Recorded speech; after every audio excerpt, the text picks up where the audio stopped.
What if discipline isn't about forcing yourself, but about discovering a hidden switch inside you, one that could change every part of your life starting today? Stay with me, because what you're about to learn might be the turning point you've been missing. You ever wake up and feel like your bed has suddenly developed gravitational superpowers? Like it's gently whispering, "Come on, 5 more minutes won't kill your dreams?" Yeah, I've been there too. And here's the crazy part we never admit. We don't just struggle because we're weak. We struggle because we're human. Motivation comes and goes like a friend who only texts when they're bored. But discipline, that's the quiet engine that keeps running, even when the rest of you wants to jump out of the car. And today, I want to show you how that engine works in a way that actually helps you, not shames you. Think about it. Most people wait for the perfect feeling before they start. Perfect mood, perfect timing, perfect energy. But perfection is just procrastination, wearing a fake mustache. What really moves your life forward is learning to show up even when you feel slightly broken, mildly irritated, or fully convinced that the universe is personally sabotaging your morning. And the good news, discipline doesn't demand superpowers. It just asks you to take control of the wheel instead of letting your impulses drive like a teenager who just got their license. Every time you delay something important, you're not just postponing a task, you're adding weight to your mental backpack. That small, "I'll do it later," seems innocent, but it compounds like interest on a loan you never agreed to take. And suddenly, weeks pass, and you wonder why you feel stuck. It's because the unfinished things you ignore don't disappear. They sit quietly in the corner of your mind, tapping their feet like unpaid bills. But here's where things get exciting. Discipline doesn't shame you for that. It simply gives you a way out. It turns emotional chaos into direction. It transforms, "I hope it works out," into "I'm building something real." Discipline is less like a drill sergeant and more like a mentor who refuses to let you settle for a life smaller than the one you were meant to live. And the biggest benefit? Once you start practicing it, even in small ways, your confidence grows.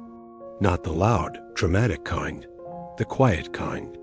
The kind that whispers, "Hey, maybe I can actually do this." But that brings us to a deeper question, the one most people avoid. If discipline is so powerful, why do we resist it so much, even when we know it's good for us? Let's dive in. We resist discipline not because we're lazy, and not because something is wrong with us, but because our brain is wired to avoid discomfort, even tiny amounts of it. Your mind loves routines that feel safe, predictable, and warm like emotional sweatpants. So when you try to change something, even in a positive direction, your brain sounds the alarm. "Whoa there, let's slow down. Maybe later." It thinks it's protecting you, when in reality, it's just keeping you stuck in the same loop. But here's the twist. Discipline doesn't require you to fight your brain. It invites you to retrain it. Every time you choose to act, even when your feelings disagree, you're teaching your mind, "Hey, we're doing things differently now." And the more you repeat that, the more natural it becomes.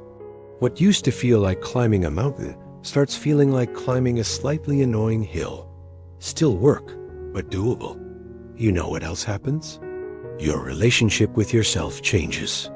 Most people don't realize this, but every time you keep a promise to yourself, big or small, you're building trust. And trust is the foundation of confidence. Not hype, not motivational fireworks. Real confidence comes from proving to yourself through consistent actions that you're someone who follows through. And that kind of confidence? It doesn't disappear when life gets messy. Discipline also gives you something motivation never can: predictability. Motivation is like a weather app. It looks promising now, but give it 5 minutes and suddenly there's a storm. Discipline is the road beneath you. It doesn't change with the mood of the sky. It gets you from point A to point B, even when everything else feels uncertain. And here's the functional benefit you'll actually feel. Discipline reduces mental noise. When you finally stop negotiating with yourself, should I do it now? Should I wait? Maybe later? You free up energy. You stop living in decision limbo. Your mind becomes lighter, clearer. And that clarity gives you space to focus, create, and grow. But let's get real for a moment. Even with discipline, there will be days when you feel discouraged, overwhelmed, or wiped out. Days when everything seems heavier than it should be. And that leads us straight to the next big question, the one that determines whether your progress becomes permanent or temporary. How do you stay disciplined on the days when your energy is low, your courage is thin, and your mind is begging you to quit? You stay disciplined on the hard days by lowering the friction, not raising the pressure. Most people think discipline means tightening the screws, pushing harder, demanding more. But real discipline, the kind that lasts longer than a burst of motivation, comes from making the action easier to start. Because starting is always the hardest part. Once you're in motion, even a little, everything becomes smoother. So here's the secret. Shrink the step. If your mind is screaming, "I can't do all of this today," don't argue with it. Outsmart it. Tell yourself, "Fine, I'll do 5 minutes." 5 minutes is small enough that your brain doesn't panic, and once you begin, momentum kicks in. That tiny start becomes the doorway to consistency. You don't win by crushing mountains every day. You win by refusing to skip the day entirely. Another essential part of staying disciplined is removing the maybe. Maybe later. Maybe when I feel better. Maybe when I have more energy. These are mental traps disguised as flexibility. Replace maybe with a ritual.